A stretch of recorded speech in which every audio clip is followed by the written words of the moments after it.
commentary on Friday the 13th, Part 2. Nope. Or Part 4. God damn it. 13th fun chapter. Jason Manhattan. Zed in the chat says that Jason in Manhattan was dope. I like Murder City. I like Jason Takes Manhattan, but that was my first Friday movie. You always like your first one. That's true. And it's got some cool kills. It's got a couple. The guy dunked in the water and everything. But if everybody is watching with us, get to timestamp 0 and push play in 3, 2, 1, go. But no, I see. The thing with Hodder is because everybody says, he's the best Jason in the bad movies. I don't think these movies, other than 9, are outright terrible. They're all watchable. I would put any of his movies above, Part 3. It's been a while since I've attempted to rank these. I'm not sure. But Part 3 ranks pretty... A lot of people like 3. There's some good stuff in it, but that one There's also does rank some okay stuff. But then you got that one woman that's running down the stairs. They're all dead. Yeah, arguably the worst actress. Licorice Pizza is not as cool as Jason. I mean, that's just true, Zed.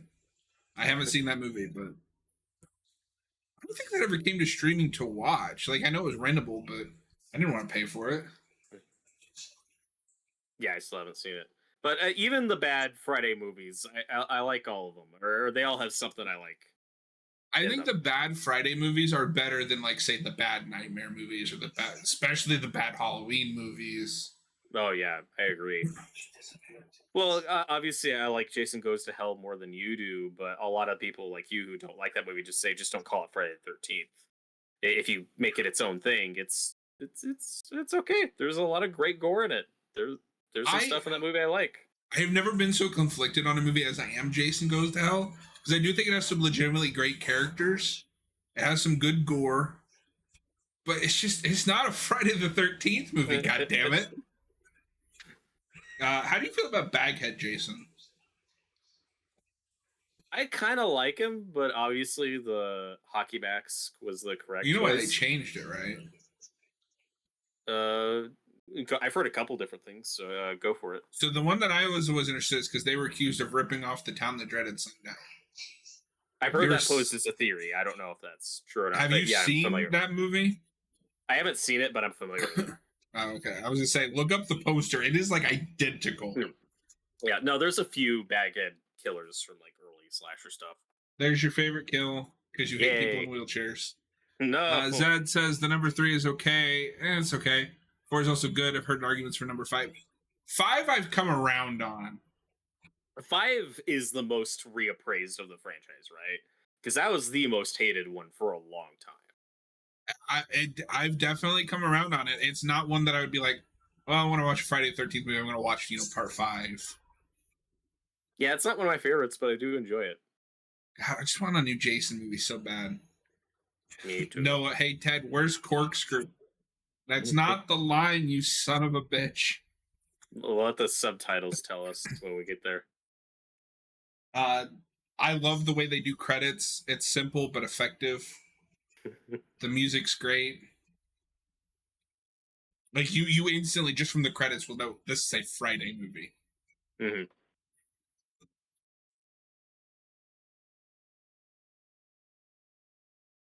And I'd already seen Back to the Future at this point, so I knew Crispin Glover as the dad in Back to the Future. Oh, yeah. I think he's better in this movie, I'm just saying. Oh, I think he's good in both. Seems bad, but what's one thing he does in Back to the Future that you remember?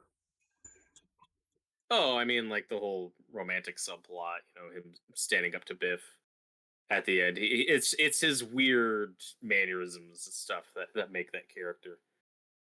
Music by Henry Manfredini, because he does all of them. Zed, I enjoy that y'all don't hate on shit, just enjoy the things y'all like.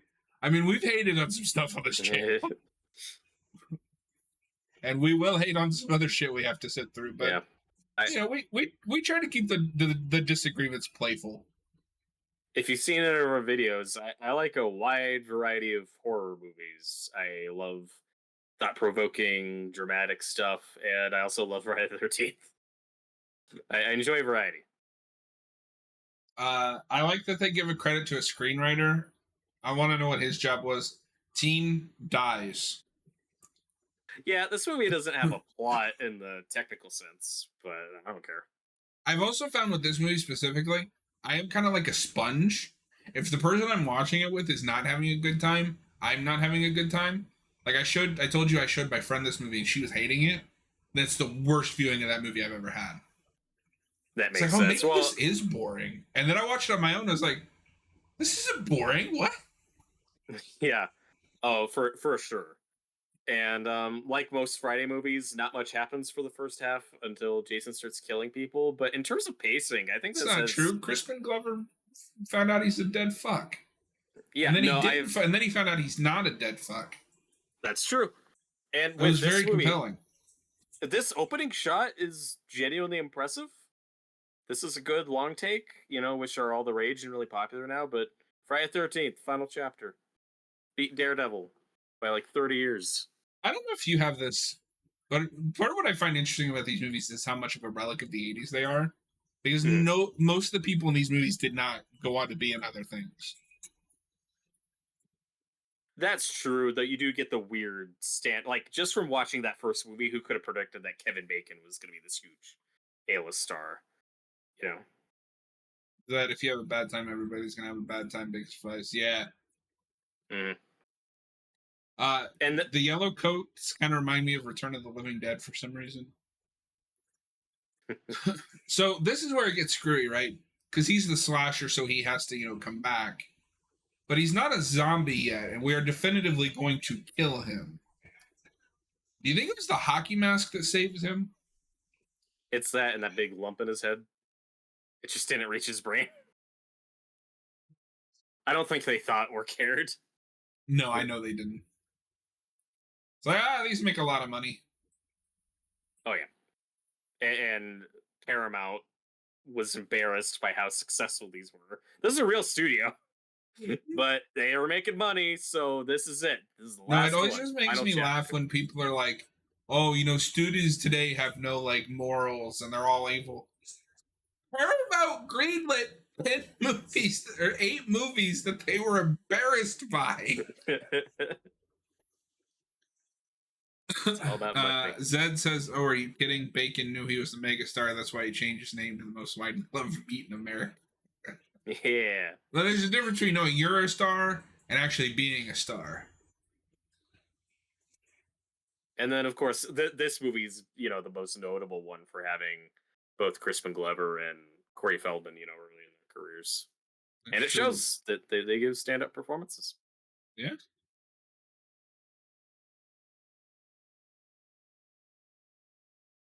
Jason's just taking a nap.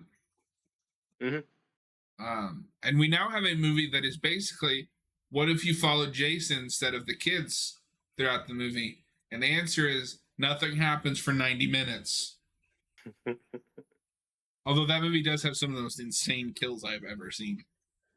I need to watch it for that. And this shot's coming to Shudder soon. And this shot's one of my favorites in the movie, with all the vehicles going away and the helicopter all fading in the distance as the sound of nature takes over. See, there's some artistic direction going on here. Well, and it's also important to note that I think it's this one. This guy worked on the guy that plays Jason worked on the Universal monsters. Yeah, he was a stunt guy on Creature from the Black Lagoon, which is one of my favorites. But I don't think it's ever been confirmed if he was one of the stunt performers as the creature himself or just one of the other guys. The creature is obviously way cooler. So my headcanon is this guy was both the Gill Man and Jason, but who knows? This might be the best character in the movie. Yes. Stand out. And again, this is a director who, Joseph Zito, I think, who was apparently really difficult to work with. But, this is a creative POV shot with Jason's body going through this morgue. This is a competently directed shot movie. Well, have you seen The Prowler? I have seen The Prowler. That's also pretty good. That's some of Tom Savini's best work, who does the makeup in both that and this. Well, That it's the movie's same got some director. excellent kills. Yep. That's why he brings Tom Savini. Or I think Mhm. Tom Savini brings Zito in. I just didn't remember if that was before or after this movie.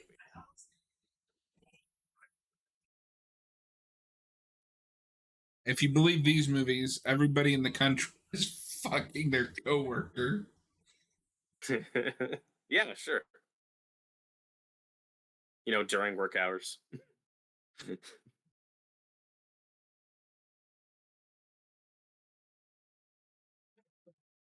Some good It- chemistry. This is what probably the best relic of the 80s of this movie, this stupid workout tape that is real. You would notice the workout tape first. It's what's not playing on screen. Also, fun fact, one of the ladies in this tape will go on to be in a Friday movie. In Jason Lives, I believe. I want to say it's the van scene. I think that girl's one of these girls, so with the most insane like sex scene in the franchise. Yeah. Well, insane in a comedic way. The remake goes a lot further. I mean, that scene is just stupendous. I love how neurotic or bipolar this lady is. She flips back and forth so much in the span of 4 minutes. Well, it fits because like From she's like hating this guy to bipolar, and he's like gross.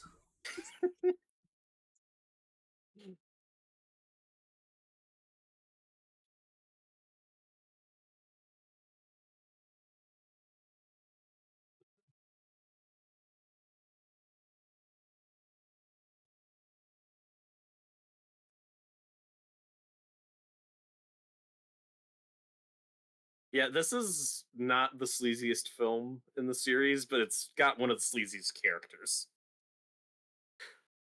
This guy does a lot with very little screen time.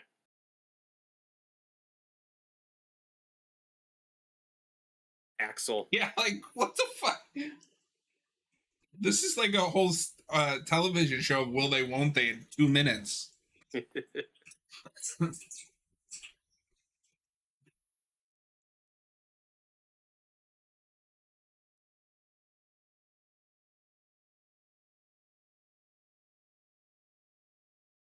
There's something in the water, man. There's something in that Crystal Lake water that just makes everyone really horny. Because this is the horniest slasher franchise, right? Probably. Here, But there's wait, different... here it is.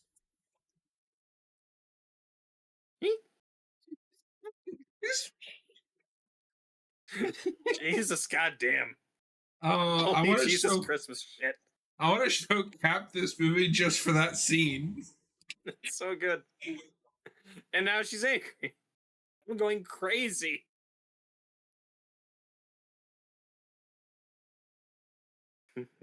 She acts with her arms. I like that. Yeah. Goes It's an very acting big. choice. Don't you remember in Halloween where Jamie Lee Curtis kept going like this? Now watch, she's actually like somebody and we're just both idiots. Yeah.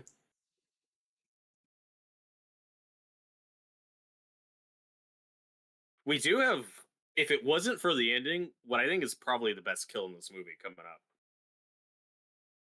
Yes. And it's brutal. It is perfectly edited. It's cut down in the best way, where you don't get a lot of time to see how fake it looks. Where Have you watched that like 6-hour documentary on this franchise? I've seen clips, but I haven't sat down and watched the whole thing start to finish. Tom Savini talks about like they would send a cut back and they'd get it sent back, and all of it was to cut that stuff down in the great hopes of not having to cut the big scene at the end. Yes. And it's funny, even though this is unfortunately kind of the first one where the MPA really was more enforceful with how they would cut it and trim out the violence, this is the only one where it strikes a good balance, where the violence is there, but it's brief. Like, oh my god, this is so gnarly. And you don't see a lot of it, but you see just enough. Like, that head twist is amazing. And as opposed to part 7, when the gore is gone entirely. And it's so frustrating. No, but 7 does have a couple of really good kills. It's got a couple. The sleeping bag is And the obviously axe to the head is so satisfying. That's a good one. But there are so many kills in that movie that you just don't see. Where I think that starts with part 5, where so many characters get off screen to death, and it's really disappointing. Well, and like this franchise is kind of the reason that I think the MPA are hypocrites, because you're going to tell me that this isn't okay, but elevators of blood in The Shining is fine. Or shots of dead children with an axe on the ground. And like, sure, maybe they read artistic intent, but that shouldn't matter on a rating. Yeah. Oh, they have never been consistent with. Okay, this is allowed in an R. This is allowed in a PG. Like, it's never been consistent. Jaws is very gory in a couple scenes. To be fair, though, that PG didn't exist. The 13 didn't exist at the time, right? Yeah. But I would say if you release Jaws today, that wouldn't even get a PG-13. That would get an R. So, would you agree with me on this? Because this is just an excuse for Tom Savini to show off his masks. I don't believe that a child made this. No, not at all. Rob Zombie would have made a good remake of this movie, right? Because his Michael is just Tommy, but he goes down the wrong path.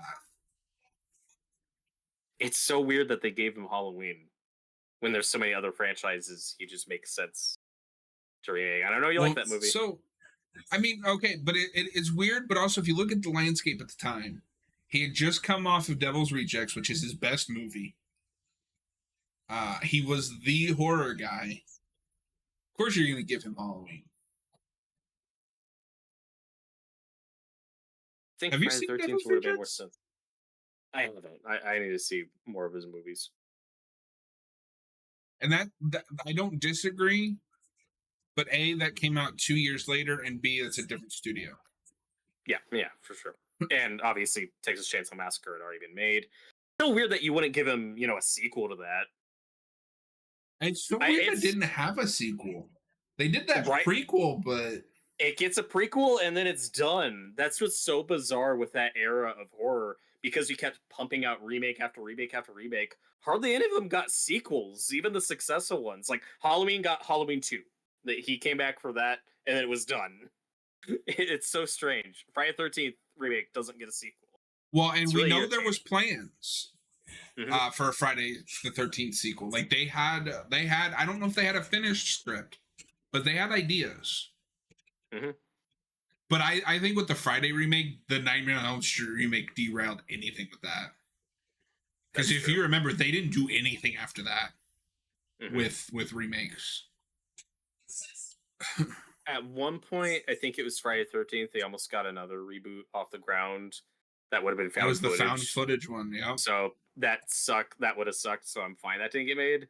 The reason why they didn't make it was because the sequel to The Ring, Rings, didn't do well. And they said, oh, people don't care about legacy horror movies anymore. So I guess because Rings didn't do well, people don't care about Friday the 13th. Like, what? I want to go to school. I want to go to the school where these execs are educated. Because to them, point A connects to like point Z, and they just ignore B through Y. Yep. And what you always miss is, oh, maybe you just make a good movie next time. All these movies failed. Oh, why did people hate the Nightmare on Elm Street remake? Maybe because it sucks. Well, it's like with the versus trend. You have Freddy versus Jason, which I think is a really good versus movie, for what it is. Yeah, and then another studio rushed out AVP and it killed the whole thing. Because we know there was like half a dozen like versus movies in production. And there's Pamela Voorhees' grave. Who put it there? Nobody will know. Yep, talk about this. Yep. Now, do you know about Jason's father? Yes. In some versions, Elias Voorhees. Yes. I believe part 6 he almost shows up. He is Or a does that go cut- back to this movie? No, that goes back to 6 at the very least. That's the first place I remember hearing about it. And he is a cut thing. There is I don't know if you know about this, there is a Pamela Voorhees comic miniseries that mentions him. My issue with that is it goes down the Deadite route. Yeah. Pamela gets the Necromonicon. That's all worth it if you make a Ash versus Jason movie. Which sadly never happened. This death is also gross. It's very gross and good. And again, part in terms of pacing, you at least get a couple deaths sprinkled in throughout this first half. It's not like a lot of the other Friday movies where nothing happens. Yeah. And what's really cool about that documentary is they even got her back. Yeah, that's awesome. They interview her. Yeah, I've seen a lot of different interviews, from different times over the decades. Well, and that kind of retroactively is the perfect one, because they were able to get like Betsy Palmer and all the people that aren't with us anymore. And she's very candid. I just did it for a paycheck. I didn't know it would turn into what it did. It's there's something almost bittersweet about that, or a little sad, but I mean, it's cool. She got paid. It's weird when you're Betsy Palmer and you're in all these classic things, and now Friday the 13th is what you're most remembered for. What I respect is that she's honest about that, but she's not ashamed of it. Like, she'll talk about, she is honored that all these people come up to her and want to talk about Mrs. Voorhees. Yeah, she's cool with the fans, and that's always nice. And I think that's part of what made Kane Hodder take off, is he's kind of the first one that wasn't embarrassed to play Jason. True. Like, the other guys would come back and do cons later, but Much at the time later, as these movies were coming out, they didn't want anything to do with him. Kane is crazy, though. Did you know he has kill tattooed on his inner lip? No. Yeah. No, he shows off, and I think it's in that documentary and the Jason X special features. He has kill tattooed, like, right here. And he always chokes fans at conventions. I worked with a guy that actually got choked by Kane Hodder. That's awesome. Oh, so when Ezra Miller does it, it's a problem. But when Kane Hodder does it, it's cool. Okay. I think the difference there is one party was willing.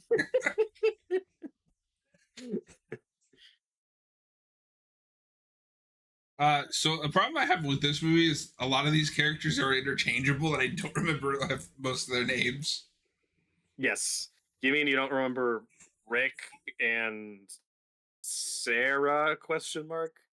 No. Have you watched the review on these, where Jay makes like that huge ass sign? Yes, that's a great Red Letter Media video. Because this has like twice the cast of the other 3 at this point. Yes. Yeah, well, this has the highest body count. I think in total there's about 12 or 13 kills in this movie. Well, Jason also, at least now, this has been skewed a little bit because like Michael has come back now, but at the time he had the highest body count just in general of the slashers. Mm-hmm. That may not be true anymore. Well, except Jason X. If you count that ship that gets blown up, that has thousands of people on it, then Jason's still the winner. I say we count it.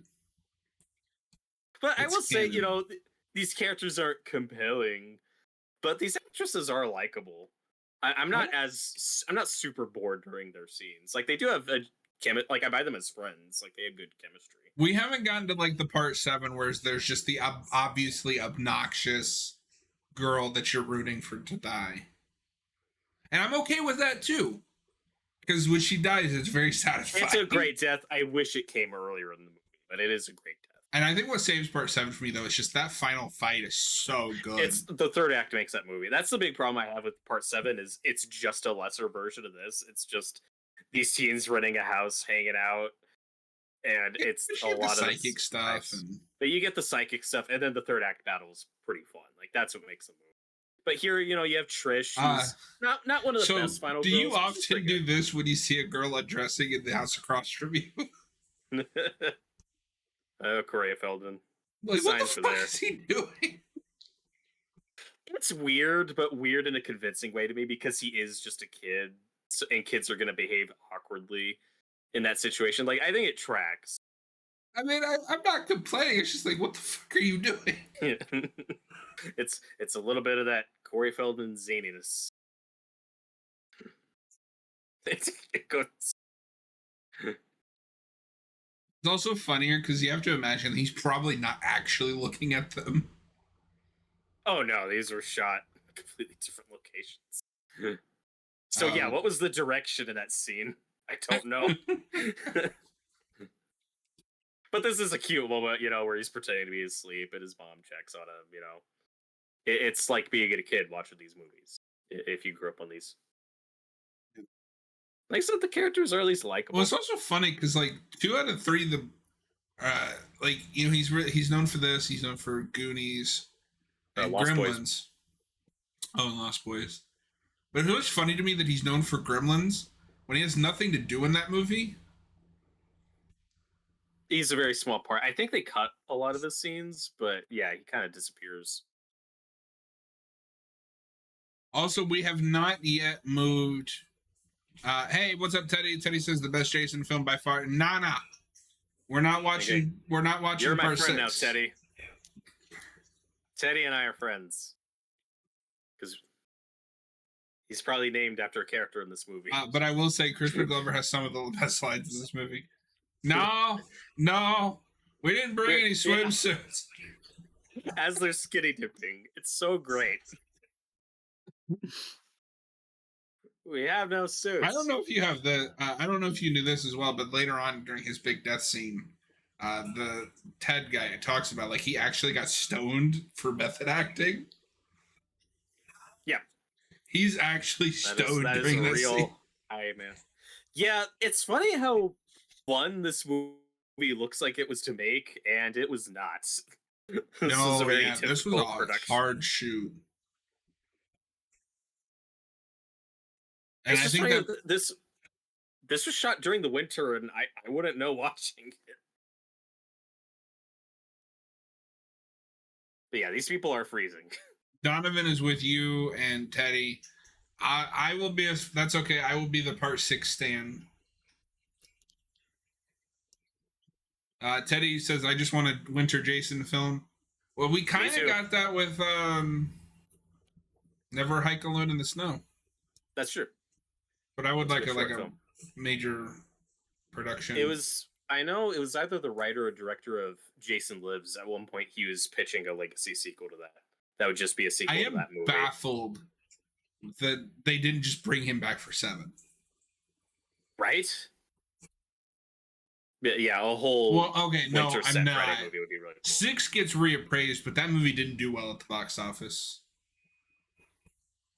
It did okay, but there was clearly a downward trajectory. It was meant to kind of breathe new life, and it just did okay. Well, I think part of the problem was that was the one that followed 5 that nobody liked. Or Teddy, I got stoned for my art, guys. Yes, totally, just not because I wanted to. No, we didn't bring these swimsuits. They have no suits. He says that's so funny. No, dude, he's like an alien in this movie. Oh yeah, and now we have the obligatory skinny dip scene. I guess making up for the skinny dip scene in part 3 that we didn't see. The characters keep talking about skinny dipping, and then we just cut away and don't see them, and then they're just back. Teddy, really the reboot is good. It's kind of the perfect way to reboot Friday the 13th, where you just take those first 4 films, which are arguably all the same movie, and condense them. I'd put it in the terms of the franchise in the middle for me. Oh, it's higher for me. It's like my 3rd or 4th favorite. Ooh, I like the remake a lot. I like me some zombie Jason. I like his teleporting BS. I think the remake just over-explains him too much. Like, I didn't need to know that there's, like, mines underground, and he's... Yeah, but I like the survivalist take on Jason. I like that he can, like, traps and shoot a bow and arrow and stuff. I like Derek Mears' Jason a lot. I like that they just invite her to go skinny dipping with her little brother right there. Right.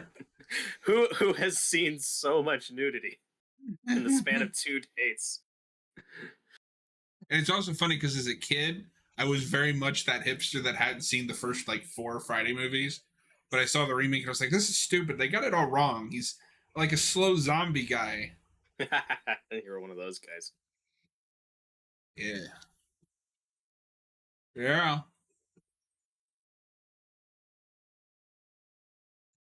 Also, this kid's apparently like a genius. He knows more about cars than I ever will. Yep. He can make masks. He's a car mechanic. And none of these skills will ever come back in 5 or 6. Well, no, that's not true. The mask comes back in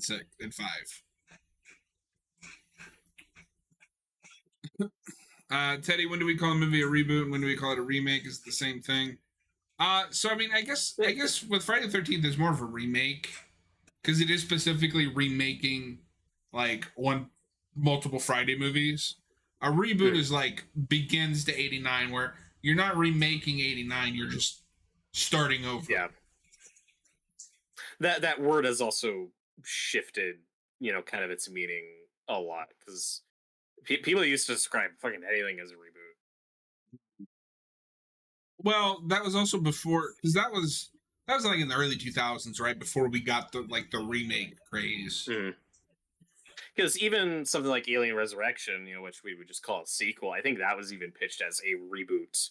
It wasn't because it's kind of a starting over, even though now, but then that never led to anything. So it's just Alien 4 now. And it's super like weirdly tacked on, like. Yeah. This looks a lot like the set of Creepshow 2 for the tar short. It does. That's a great short. This is a good little fake out. Well, The Amazing Spider-Man is a reboot because it's rebooting the Spider-Man property. Yeah, it's not remaking Raimi's movie. It's not a sequel. Yeah.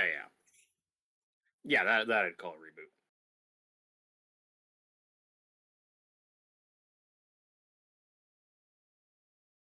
Wait. Yeah, it gets. Oh wait, okay, never mind. It gets confusing when we get to the post, the Halloween 2018 era of movies, where we decide to do the sequels to the original film that ignore the rest of the franchise, and we can't just pick a word to decide on. I've heard requel, I've heard sequel reboot, I've heard soft reboot. We just can't pick a word that we all agree on. If I had to pick one, it'd be soft reboot. The requel thing is just because of Scream, right? Yeah, but I mean, people were. I had heard that word before that movie. So this guy here is a big influence on the remake. Jared Padalecki is just playing this guy, Rob, but arguably better. Yeah, that is an improvement. Like, it's a little weird to try to retroactively say that his sister is in one of the movies. I don't know which one it's supposed to be. Part 2, the girl who hooks up with the guy in the wheelchair. But hasn't it also been like 2 days since all that happened? It's been 2 days. That's the thing. Would you even think she's missing? It's just, yeah, she went hanging out with her friends. Like, she's supposed to be working at a summer camp. Like, why does he think she's missing? Now that makes sense. Okay, actually, to be fair, there could be a time skip from when Jason leaves the morgue to now. Sure. I think generally it's considered that these 3 movies, 2 through 4, take place over the course of a week or a couple weeks, but I don't know. You could headcanon that if you want. I call them cop out cool. I don't know if I like some of them. Halloween 2018 is the best Halloween movie. I don't agree, but I do like that movie. It's also not a new concept. There are some earlier. The big one. Halloween did it 20 years ago. Yeah, Halloween did it with H2O, but Godzilla's the first one to do that, right? Because in the 80s, Toho completely reboots and does a direct sequel to their original, and most people were cool with that. I think it can be done well. People have just gotten so like cynical and are ready to scream creative bankrupt at the smallest thing. And franchises have been doing this for decades. This isn't new. Like, I've gotten to the point where I tell my friends off. They'll be like, "Oh, I'm so tired of like reboots and remakes." There are a dozen original movies that come out a year, probably more than that. Yeah, You know why? You know why we keep remaking shit? Because that's what people go to see. because that's what makes money. Question: is there a lore reason Trish wasn't wearing pants in that scene? I don't Yes, to impress him. No, I don't know. remember. Teddy, Halloween 2018, the best one. No, the original. I don't love that original movie. That one's kind of like Halloween or Friday the 13th for me. The first two acts are really boring, and then it has an incredible final act. Yeah, I don't agree. There's plenty of stuff in the first two acts I love. Teddy, I was mostly kidding. I like some. No, for sure. I wasn't directing that at you. Just Robert and I have been talking about our frustrations with people. And I do yeah, not believe that a child made this. Nope. But it's still a fun scene. The unfortunate thing is this did have a stronger payoff in the original cut when they were gonna mechanize like a bomb with the TV to like smash on Jason, and then they Oh, reshot it. here it is. Oh, are we at the Robert. dancing scene? Robert, do the dance. I can't. I'm confined to a chair. Stand up and do the dance. No, I'm no Kristen Glover, sir. I love this. It's good. It's good. It's good. Love you, Kristen Glover. Donovan, sorry, but you're wrong. That's fine. I don't expect anyone to agree with me. We're not here to argue about Halloween, John. We're here to praise this masterpiece. This is so insane. And yet critics will still say that this is creatively bankrupt. This is also, it's just funny because Well, you know that's not the original song that was playing when he did that, right? Right. What was the original? Oh God. It was I've heard Metallica. I've heard AC/DC. I think it was something they just didn't want to pay for. Yeah, and I believe the ones that they go with, that's the guy that does they're the guys that do the Transformers the movie soundtrack. Good. That's a good soundtrack. And then they just disappeared off the face of the earth. It's just funny to me that with the first two Friday movies, there is like a semblance of a plot with, the camp backdrop. That's what's facilitating a lot of this. And then by 3, we just say fuck it, and it's just teens dicking around some location for an hour and a half. And this does the same thing, but these characters are so much fun to watch that I don't care. There's a plot with 3 dicking around. Well, the main girl has a summer PTSD, camp. But they're just hanging out at the house. It's not a camp. Okay. In a barn. Half of the movie is in a barn for some reason. Yeah, no, this movie's just teens dicking around a house, but I don't care. Drama's not bad for these kind of movies. I do like the subplot of this guy hunting Jason. He becomes our exposition character. That's how we make the ending make sense with Tommy, because he's our exposition guy. But the remake does do this element better, because, it's Jared Bradley. He's fun. Have you watched Supernatural? No, I still haven't. That's another season. What's the season I need to stop at? 5. Okay. That's when Kripke leaves. Gotcha. I think it works as an ending if you like a bit of a downer ending. Teddy, speaking of remakes, you know what horror movie I really want a remake of?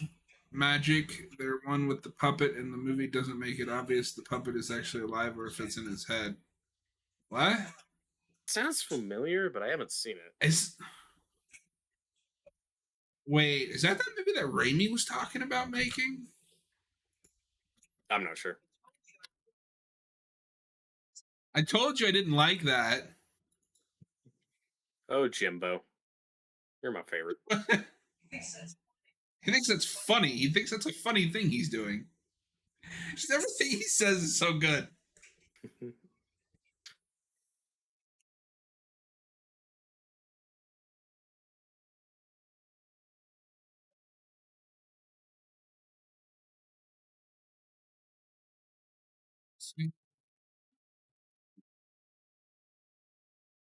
Hey, it's that scene from Stranger Things. And they're drinking the beer.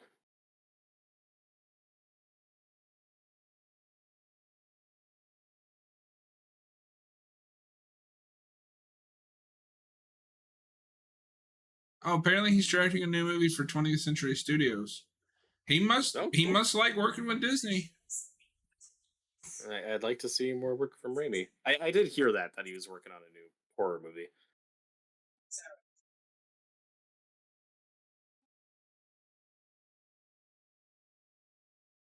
Yeah, that is the one. Sam Raimi directing a remake of the Anthony Hopkins movie from 1978, Magic. Yeah, okay. Hope it's good. Never seen it, but I'll watch it for Raimi. I'd be curious to see the original. I don't think I've ever seen Anthony Hopkins as like a young person. Is he an Elephant Man? It's probably the youngest thing I've seen him in. And that's like the 90s, right? no, that's like early 80s. Because that's pretty early Lynch. I was also thinking of something else, I think. I have not seen it. Wait, Sam Raimi and the director of Terrifier are doing something together? That sounds amazing. Dude, imagine if Terrifier had the like Evil Dead shots. Shut up, dead fuck.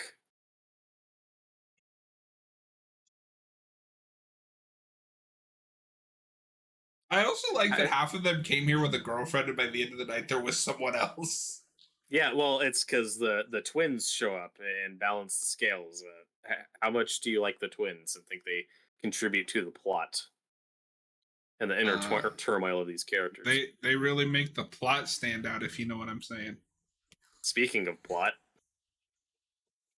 so her shot here, I do know was really hard. Like she got pneumonia from this. I feel really bad for the actress.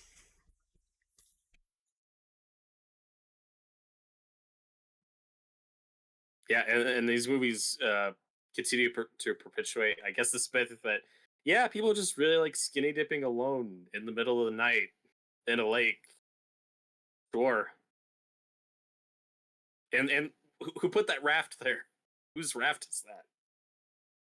Who cares?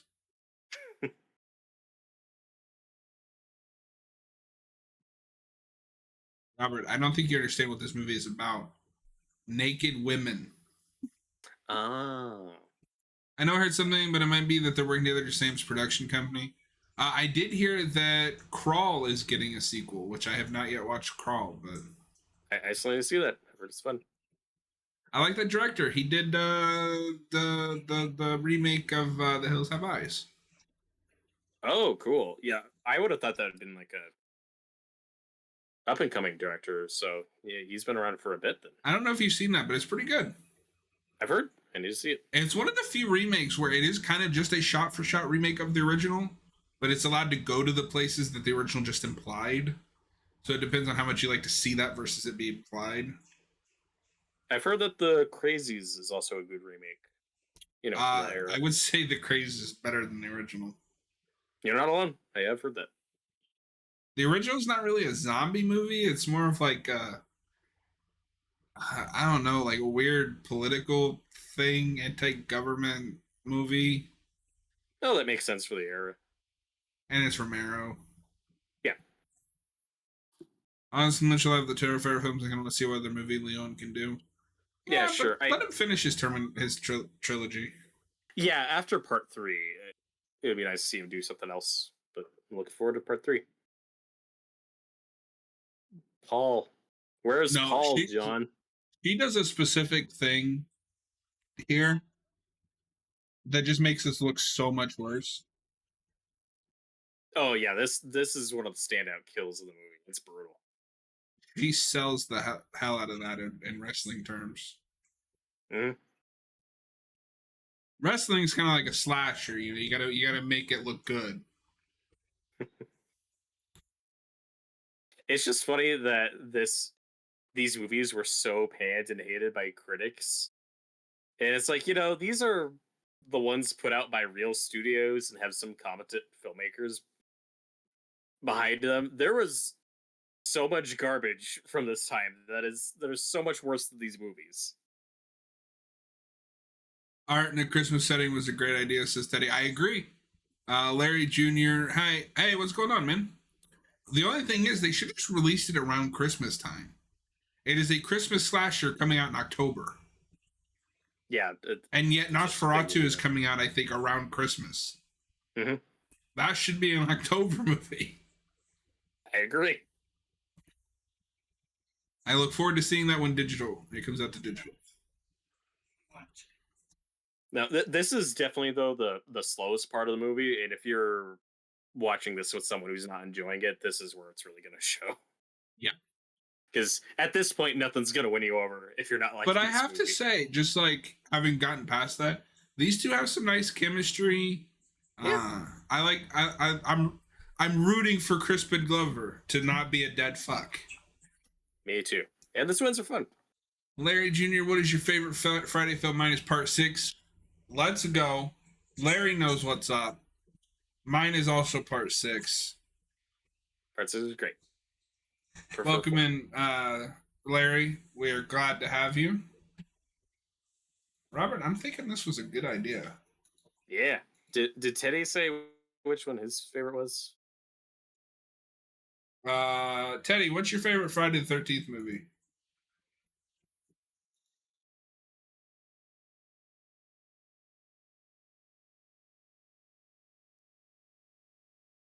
I think he said perfect. Larry, love you. Teddy. Zed, putting on challenges because this pasty white person I know said it was good. It's very good. I watched it. Second favorite movie of the year. Okay. Oh, Teddy said Part 4. Okay, so 3 of us are in the Part 4 this camp. Man. And John and Larry are in the Part 6 camp. So Larry, you're my only friend here. I came out here to have a good time, and honestly, I'm feeling attacked right now. Hey, look, it's Paul. Probably the most forgettable character in this movie. So this is just a me thing. Every time I hear that name, all I can think of is the Jimmy Neutron show from like the early 2000s. Oh, okay. I don't know if you ever watched that. Yeah, I love the show. The monkey with 3 eyes. Hi, I'm Paul.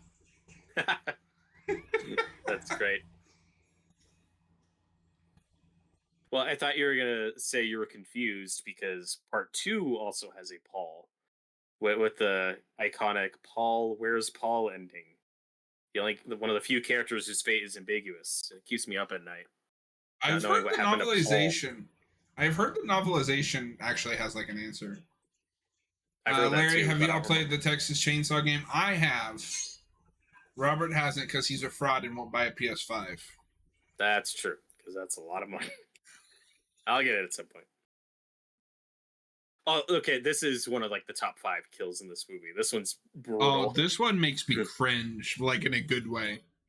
Yeah, and this is also what makes that Siskel review so bizarre when he complained about movies like this killing off more women and women more graphically. I think this is pretty balanced.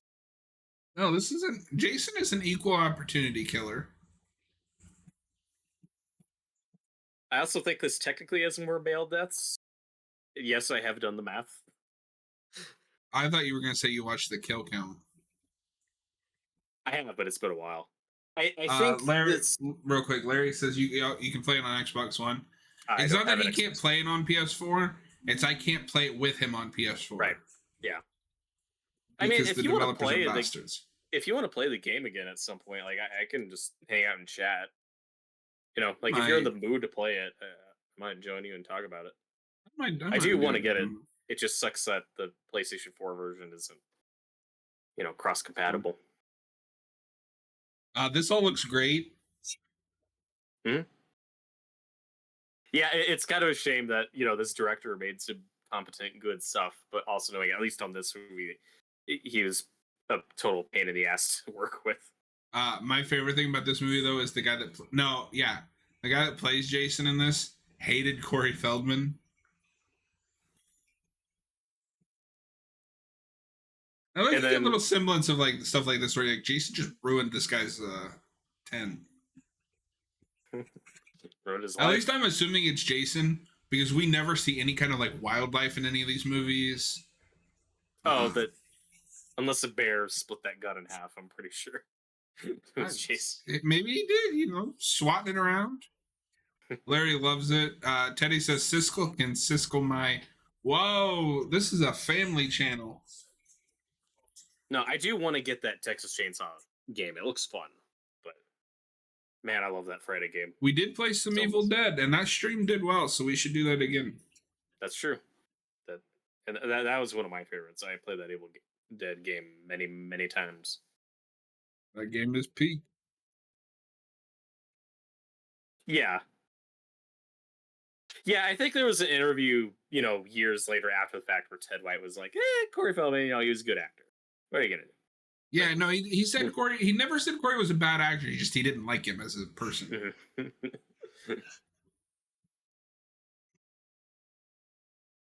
Teddy, hey man, technically the teens are having a wild life.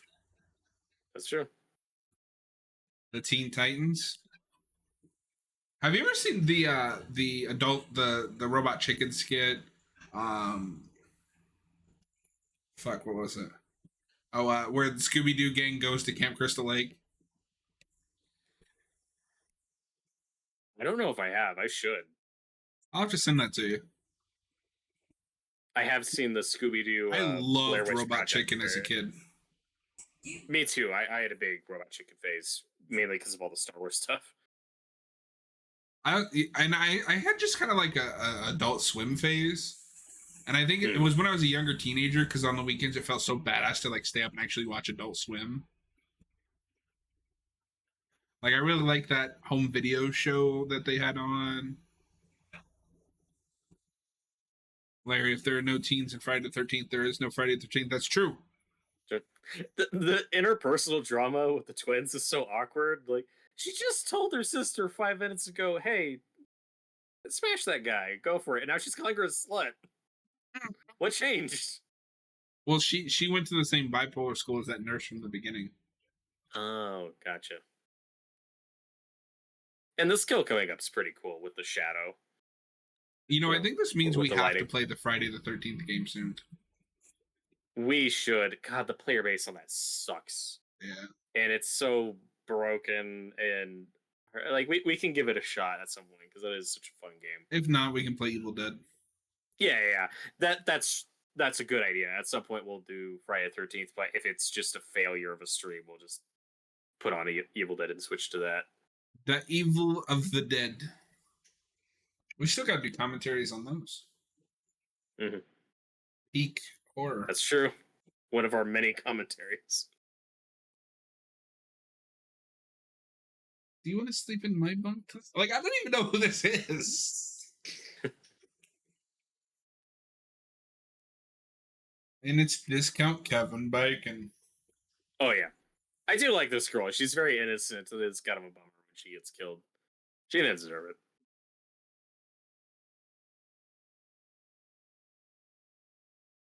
It's just funny that we don't have a token survivor from this group. No, they all die.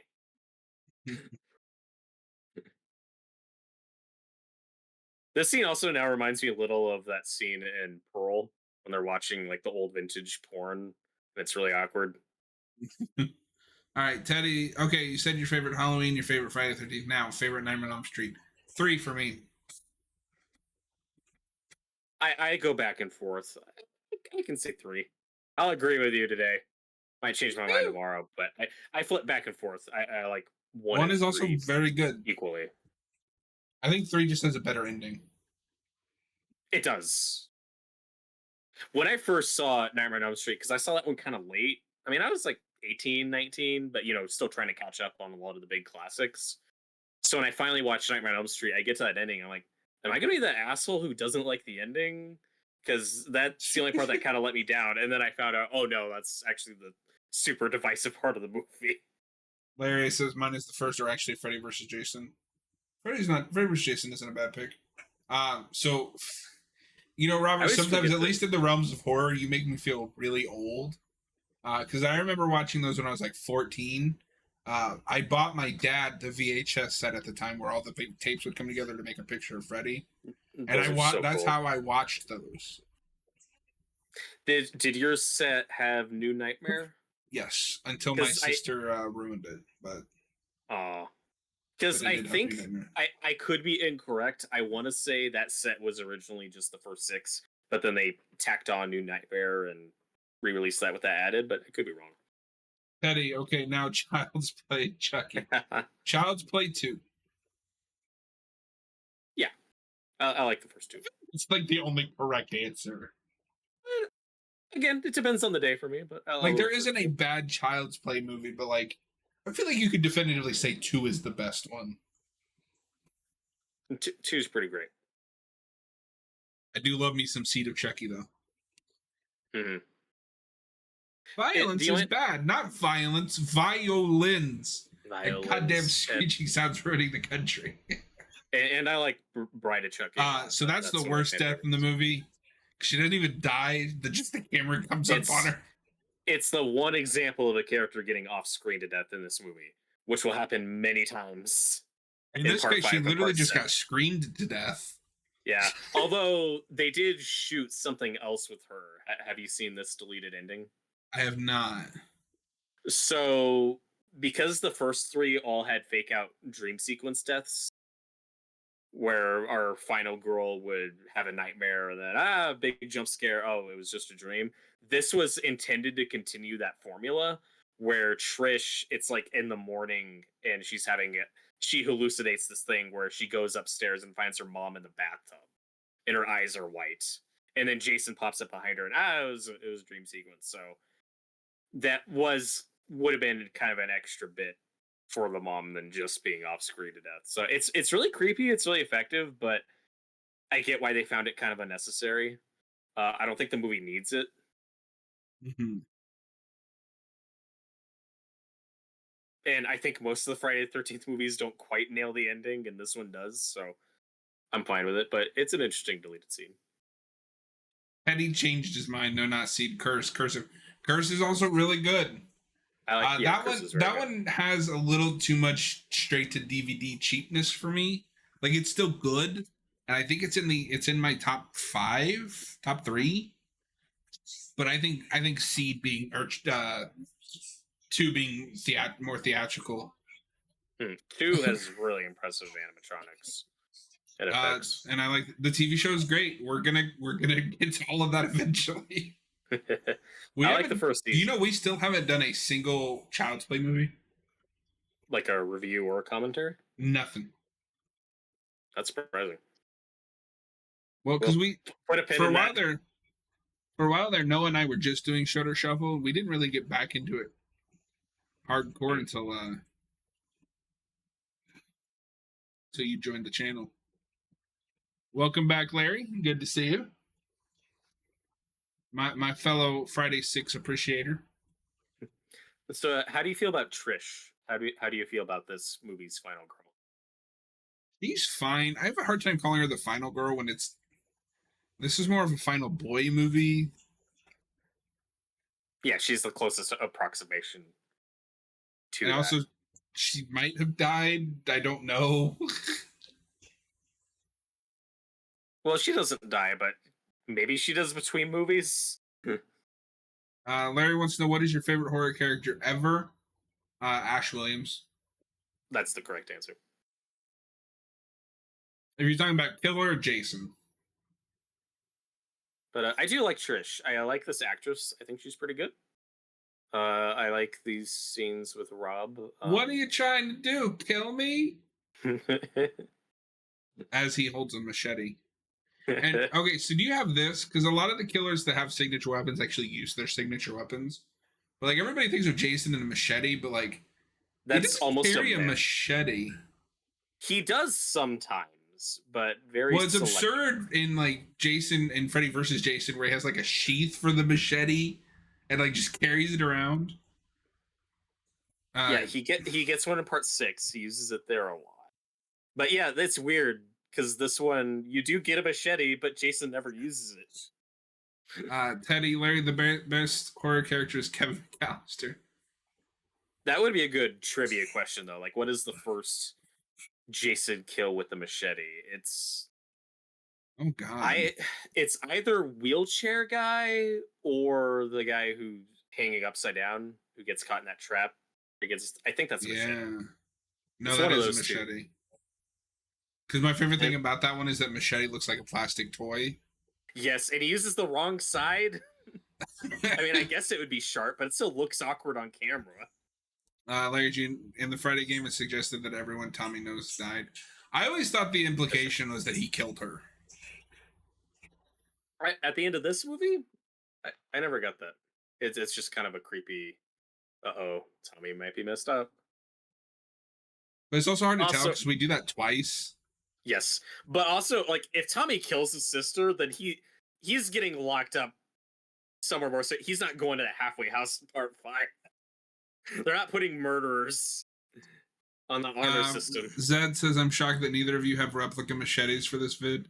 I guess showmanship is done, much like chivalry Sag. I don't have the room for a fake machete. I've got the Blu-rays behind me. I got my action figure. Yeah, I've got stuff. Got the Blu-ray case. Like, come on. It was cut by the MPA. Okay, so maybe she was supposed to die in this movie?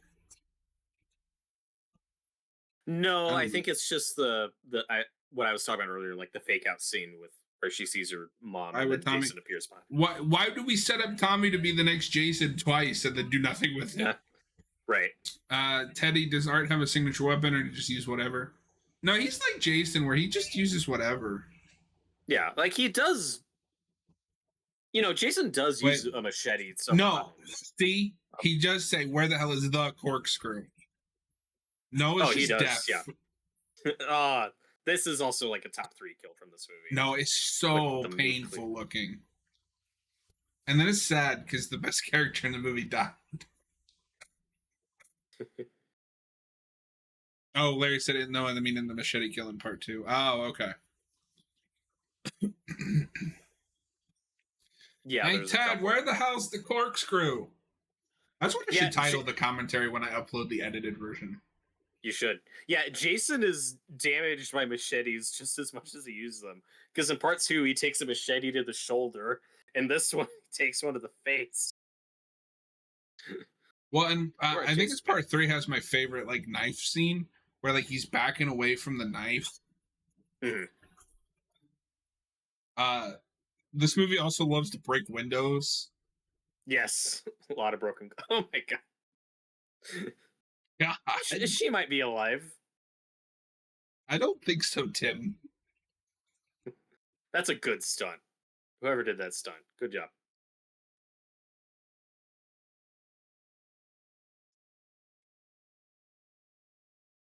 Okay, how does she know that?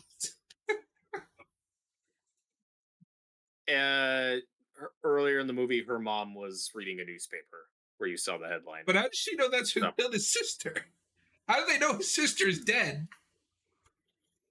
Zed, yes. If you kill with a corkscrew and there isn't a funny splunk noise, then you bad film.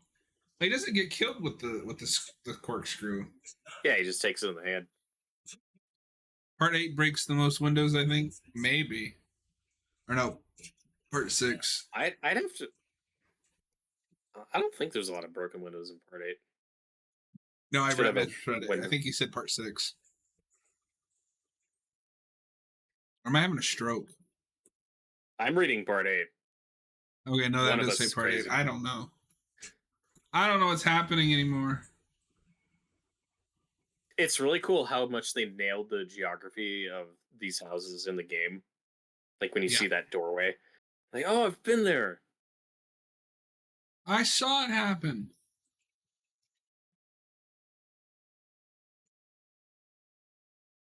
Yeah, that's my bad, Larry. Teddy, maybe that's why Jason doesn't like using machete, even though he thinks it looks cool. It also betrayed him way too many times. Well, no, I just love the one in Freddy versus Jason, because you can tell that Ronnie, you had no idea what either of those franchises are like, because he has like a fucking sheath for his machete and he pulls it out like a samurai. In his defense, does he have one in part 6? Because that's when he gets all the gear. Where he's got the gloves. Because he gets it from the paintball. Yeah, he gets it from not the sheath. Okay, I could be wrong. I thought he had them. And also, he doesn't keep that machete because the next few kills on that are like the one that where he bends him in half. Um, do you smell toast? I did have hamburgers for dinner before we started this. Mm. They were good. A little burnt, but you know. Hey, look, another nude scene. There's a lot of those in this one. Somehow there's more nudity in this one than the one where they got an actual porn director to film. That's probably technically true. If you're if you're including the vintage porn, then yes, that would be correct. I forgot how much this movie is just Teddy watching old porn. That's like 10 minutes of the runtime. But part This is why I 5 could though, not be an actor. I couldn't do that. yeah, part 5 has a couple scenes that make it that overshadow the whole movie. Part 5 is one pretty iconic scene. Part 6 has no nudity. That's true. Yeah, the only one. I will say this is one of the weaker kills in the movie. Just a head stab. I think it's pretty. I like the shot of the blood going down the screen getting cut. It's not bad, but like, you know, you had the corkscrew, you have the head twist. The This only is why problem Jason has to die at the end. He's running out of ways to kill people with human strength. That's the only problem with the kills in this movie is we start out swinging with one of the best ones that most of them don't live up to, but they're still mostly pretty good. Yep.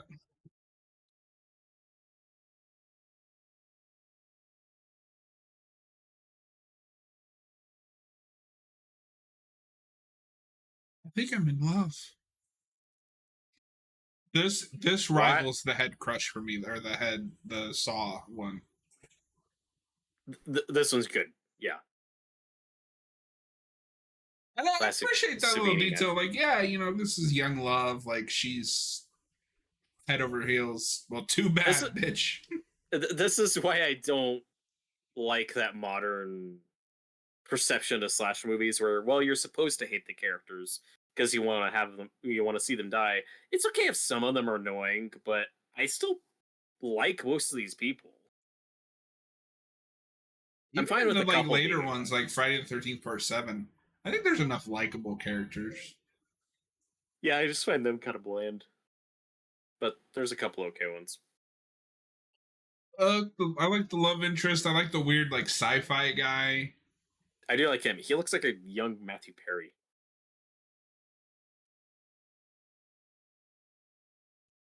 I don't like this guy because he looks like Kevin Bacon.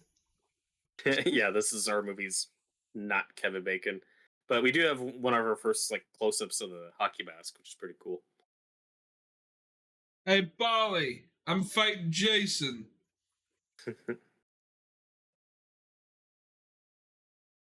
You know who he kind of looks like? Zac Efron. Yeah, I can see that. I think Part 6 is the most, like, polished. No, I'd agree. This is it's awful, but, like, in a good way. This movie, for me, strikes that balance of being, you know, really grimy and, you know, low budget, having that low budget charm, but still being competently directed and a lot of it being well executed. 6 is the most, like, oh, this is a studio movie, you know, this looks good. It's an old-fashioned monster movie. And it is really cool, but I do like the grime of this. Well, and that one is definitely going for, like, Universal. He's Frankenstein. And unlike this movie, that one sounds like it was actually fun to work on. I believe her death is also just straight up in the remake. They have the blue towel girl that takes the axe to the chest. I think.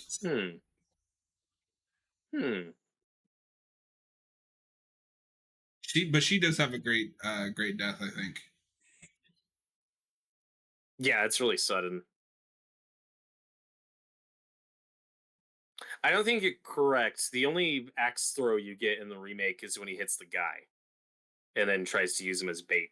I'm not sure about the like geography of that because it looked like the door exploded next to the handle, but then it hit her in the chest. Oh yeah, it's not consistent. No, that's a great one. They love their axe skills in this movie in these movies. That's what I'm saying. Yeah, Like his weapon should be an axe. That's true.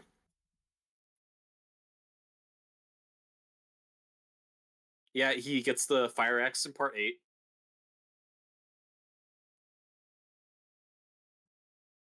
And I think that's what sets Jason above Michael. It's like Michael's a one-trick pony, whereas Jason's like, oh, I'm just good. Whatever's next to me. Well, and in something like the Scream movies, I'm fine with Ghostface just using a knife most of the time, but like the Because kills those aren't movies also aren't about the kills. right. You're there for the characters and the suspense. They're not about the kills the way a lot of these old ones are.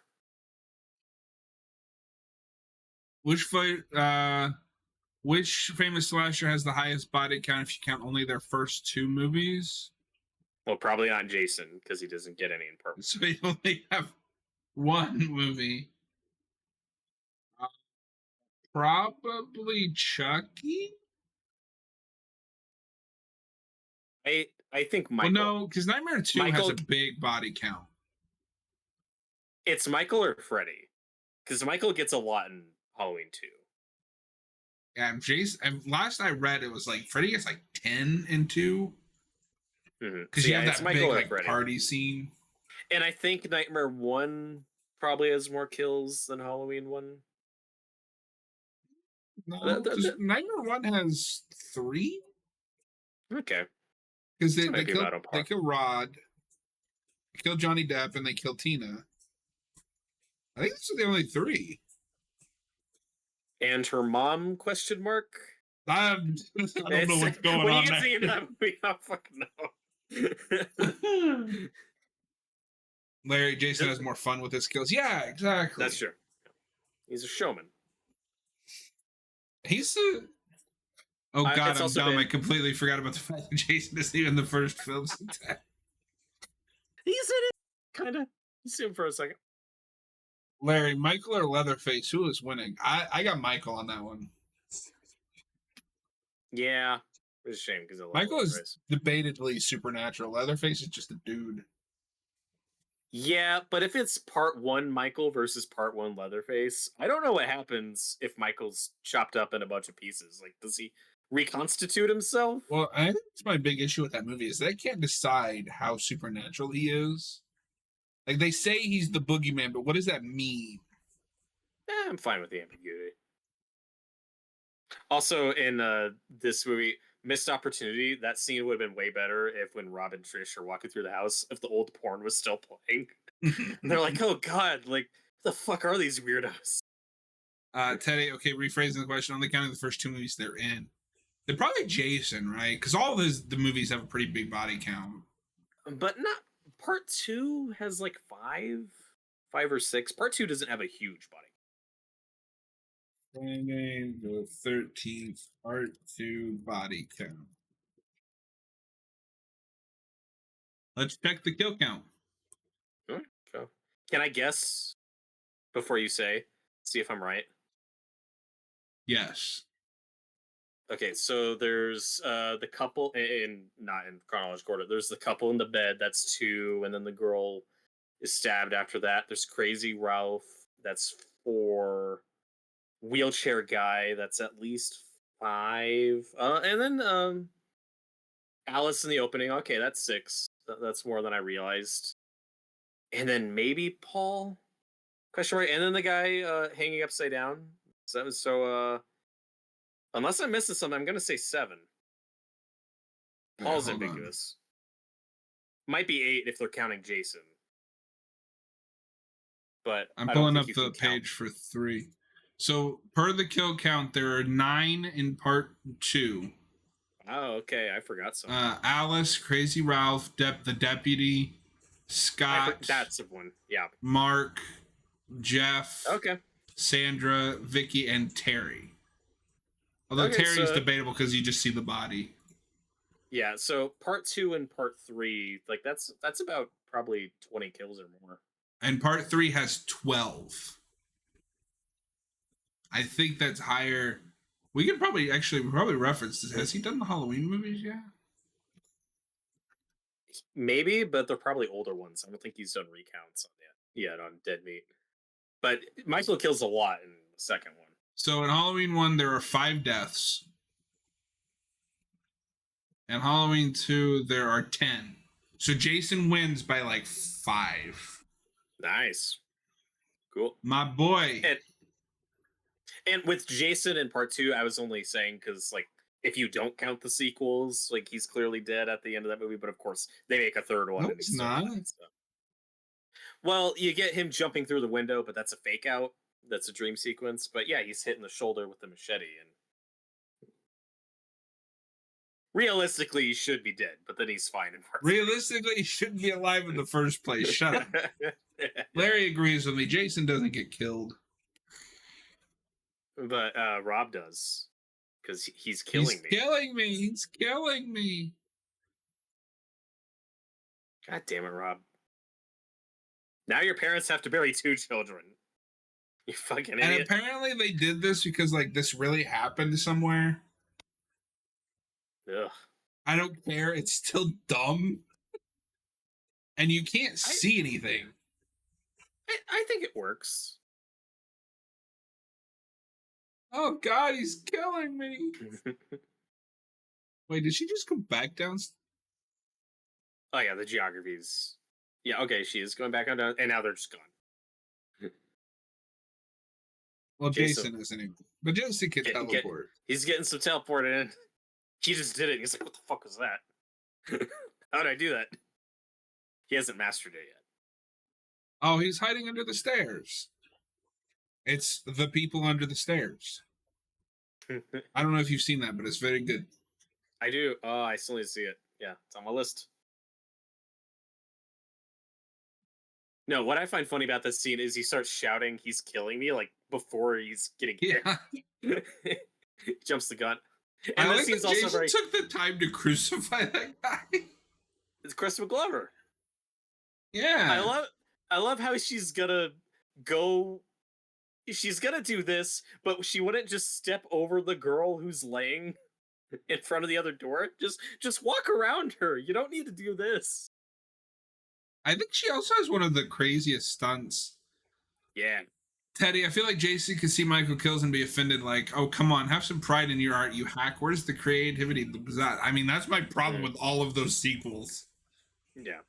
It's fine in the first movie because that's what it's going for, but he doesn't do anything interesting or unique in any of the sequels.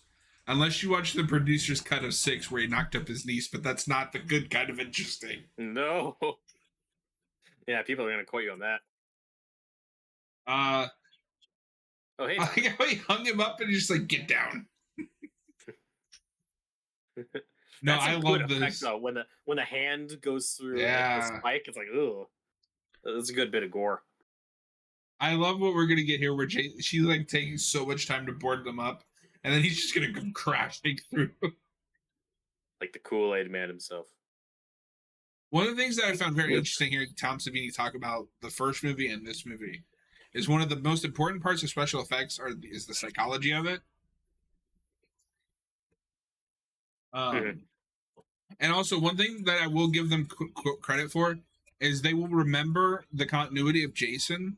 Like, that gash from the third movie will be there until part 8. He looks so different from movie to movie, but there are those little things they keep consistent. And it's only gone in part 8 because he has a new mask. Because Tina destroyed his old mask.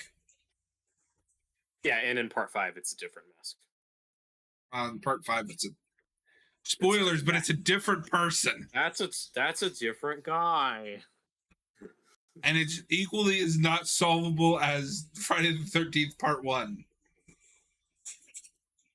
Yeah, this is the scene that they reshot where this room was going to be the climax, where they were going to not just smash his head, but also concoct like a bomb or something with Tommy's stuff. Which could have been cool, because it would have been more of a payoff for his effects knowledge, but what we get with the machete is better. But anyway, because he talks like in Friday the 13th Part 1, you know that kill with the axe where it like hits the lamp? Yeah. He talks about on the way up, it's a real axe. And you have them hit the lamp so the audience knows that it is. But when you bring it back down, it's a fake one. And that's a good edit. That's a good cut from that to the girl with the fake axe in her face, and it's very seamless. And poor He's Ted like, can I White's come in? poor Ted White's is gonna get a TV smash on his head. Like, No, yeah, I just love that. Like, he's supposed to still be just a guy here. I had as a kid, I had the Freddy versus Jason novelization. It's weird. They talk about like how Jason's evil and Freddy's evil like counter each other. That's why they can hurt each other. And like when they're hurting each other, they're like really hurting each other. But interestingly, that is the first time that I saw the alternate ending to that movie, because that goes off with that ending. Oh, okay. Which one? There's a few alternate endings. The one where Laurie and Will are in bed together, and he like starts turning into Freddy, and I don't know what's happening weird. There.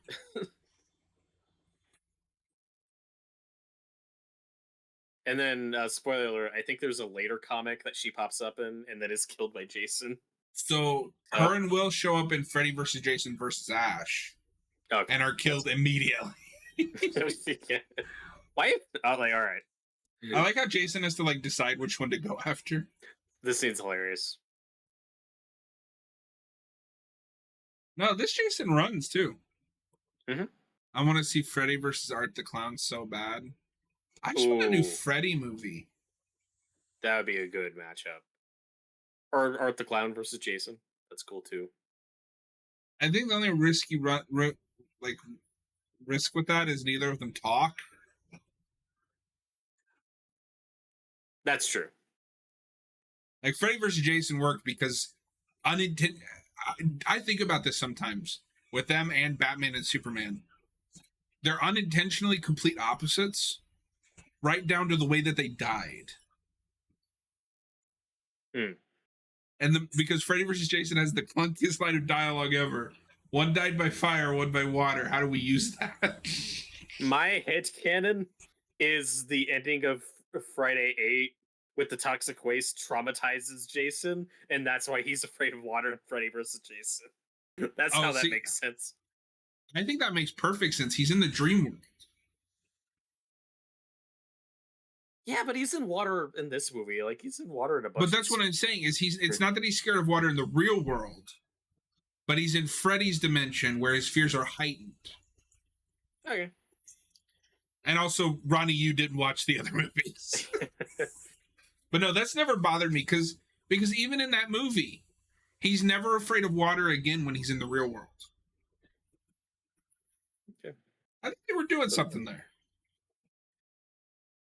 This scene is a bit... Oh, I think we got the bit you were alluding to coming up, though, with the machete. Where you can see all these real machete gashes in the doorway from previous takes. Because they use a real machete here.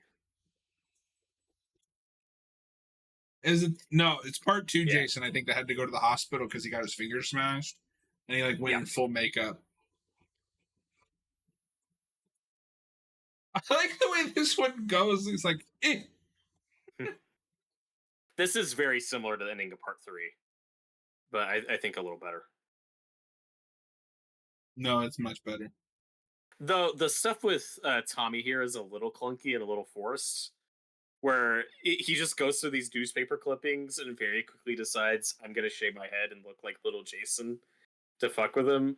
That, I will say, it's kind of a repeat of that part 2 ending, but part 2 does it better when Jenny puts on the sweater and pretends to be Jason's mom. That's set up and paid off a little better there.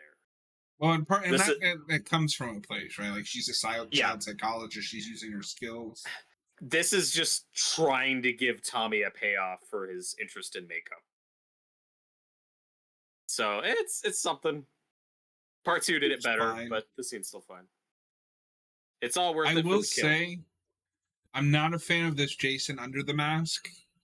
It's not the best.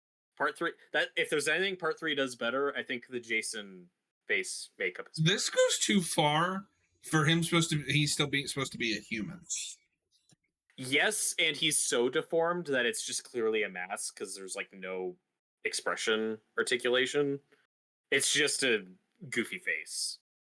Part Teddy, 3. remember when Halloween tried to have their own Tommy? I don't know which one you're talking about. Do they mean Jamie Lloyd? I don't know. There's a little bit of expression there. Yeah, but Part 3 But he it's- looks more like just a guy. Yeah, no. It's too much monster for what he should be at this point. In Part 6, it makes sense when he's all like deformed and like undead. Although at least here you still get a bit of that character from Jason in Part 1, you know, with the big head and form features. This is legitimately impressive special effects work. This kill is amazing.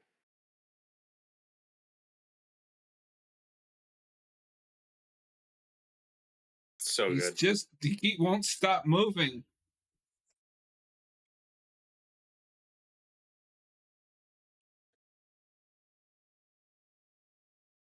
Little girl at the end of the whole. Oh yeah, he's talking about Jamie. Yeah, And it I follows a remember very how that similar. ended. Yeah, it's a very similar trajectory where maybe Tommy will be the killer. Just kidding. Yeah, but they ended do the same completely thing. different places. Ironically, both in Part 6. That's true. Yeah, at least Tommy gets happy end. I hate what they do with Jamie in Part 6. Oh yeah. And now there's a lot of Halloween fans who want the legacy sequel to Halloween 4 or Halloween 5. Like, it's done. You don't need to bring Jamie back. Okay, so I'm gonna kind of disagree because I don't need that, but I love Daniel Harris. I do love Daniel Harris, and it was a shame. I was really hoping they put her in the new trilogy as a different character. I think it's kind of lame that they didn't put her in one of those. Because she's in the remake, you know, she's in the remake. Well, as a different apparently character. Jamie Lee Curtis was like a bitch to her at one of the premieres or something.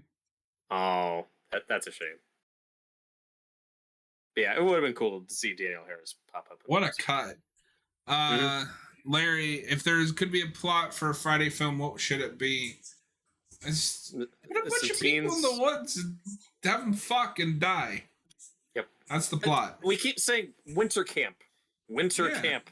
That's what we want. You could do so many creative kills with that.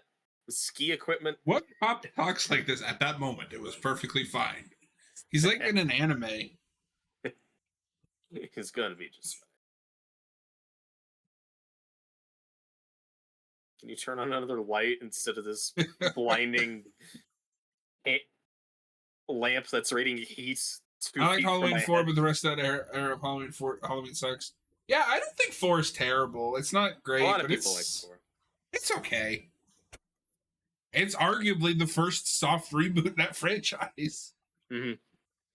And 5, as bad as it is, it does have Daniel Harris and Donald Pleasance. I mean, it has Donald Pleasance screaming at a little girl, which is great. Yeah, this ending is very similar to the ending of Halloween 4. That one just goes a lot farther. This is more ambiguous. Yeah, until it doesn't. Dun, dun, dun. Well, that was Friday the 13th, Part 4, Robert. The final chapter. They never made another one. And then they made 6 more. And then 2 more after that. Yeah, but one's Freddy vs. Jason and one's a remake. Yeah. I just mean in this continuity. Okay, I don't know if you do this or care. My headcanon, or at least like when I rewatch all these movies, I put Jason X after Freddy vs. Jason. It just makes more sense to me. That was clear. No, they talked about that was the option. That was supposed to be the idea. It's like we want to set it far off so it won't like mess with that, right? It's decent, but there are better slasher films. Halloween 4 is like Friday 10. It's okay, but not amazing. Friday 10 is one of my favorites. Friday 10 is Jason X, which is a movie. Wait, don't tell me you don't like Jason X. No, I enjoy Jason X. I don't think I like it as much as you do, but Okay. there's good stuff in it. I think I might have to throw that in my 2 picks for the commentary. This sucks on so many levels. That's the worst kill in them. That kill is so disappointing. No, but you know what's funny awesome. is predictably all of the critics went to that line for their review. Yep. Are you looking forward to Art X? I am looking forward to Art X. No, but it's funny because like this is the 10th one. Surely you know what you're in for. Mm-hmm. I'm glad we went there. I'm just so happy that the Jason in Space movie happened. Yeah, I love Uber Jason. Do you like Uber Jason? I really, really want to read those Jason versus Jason X comics. Those would be fun. The holodeck scene with the 2 fake girls. Hey, you want to smoke some pot? That scene's great. No, that movie's hysterical. Also, like, the scene everyone agrees on is the liquid nitrogen kill. Like, the first one is so good. And David Cronenberg is in that movie. He is. For some reason. Okay, let's pull up Jason X and give that a watch. All right, let's do it. You say as if I wouldn't do it right here, right now. Yeah, be sure to message me what 2 movies you pick for that poll. Well, I'll just tell you now, I will pick Jason X. I will do 9 and 10. Okay. Oh, really? Okay, I was gonna pick Jason Goes to Hell, but sure. Okay, I'll free up your pick because we've done on the channel. We've done my 2 favorites, 4 and 6. Okay. And like I'd be willing to do any of them, but I'll free up your picks to do. Teddy, I think once a franchise goes to 10 movies, I want weird shit. Mm-hmm. Yeah. Well, and that's what surprises me about Saw 10 is like it's not like just Saw in space or whatever, but it's low key one of the best Saw movies. I'm looking forward to watching it. That's what everyone says. Well, that was a completely impromptu live stream, but a good time. Yeah, no preparation for it whatsoever, but I've also seen this movie a lot. So. Yeah, we did no prep. We were just like, you know what, Robert? We've never watched a Friday movie together. Robert and I don't really get to watch movies together unless we're doing commentaries, because he's a bastard. Yep. Well, and you're usually busy on Saturdays with your other friends watching other movies. But I'll tell you what, if they bail on me tomorrow, I will message you. Okay. I just can never tell if you're actually around because you're always offline. We need a way to like properly communicate. That's true. But all right, Robert, on stream, give me your phone number. Mine is 66725. Fuck you.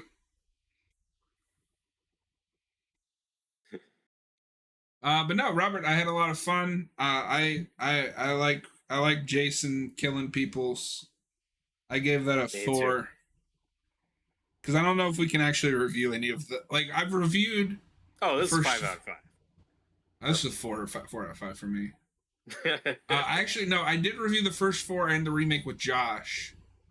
I did those specifically to show him the remake. Saw is one of the few horror franchises I haven't watched. You really should. They're insane. Yep. That's Robert. We gotta do Saw and the Saw movies just in commentaries. Oh God. I was gonna watch those last year and I didn't get to them, so hope I can watch them this year. Larry, he would take away a good movie, but would get rid of 4 bad movies. What? Larry, if Tommy didn't stab Jason, he would lose, and he would take away a good movie, but would get rid of 4 bad.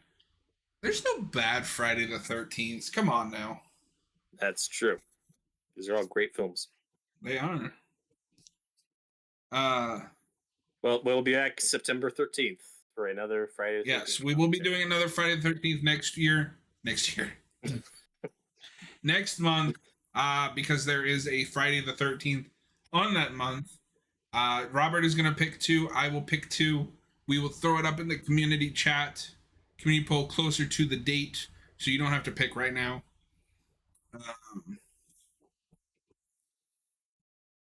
In fact, take back what I said. I definitely am gonna put 10 because I like that movie, but we'll put 9. We'll back burner 9. If you want to pick that one, you do go ahead. But I'll look and see what I want to pick. But close to that date, watch the community chat tab. That's where we'll throw the poll. Robert, as always, it's been an honor. Chat, it's been an honor. Have a great night, everybody.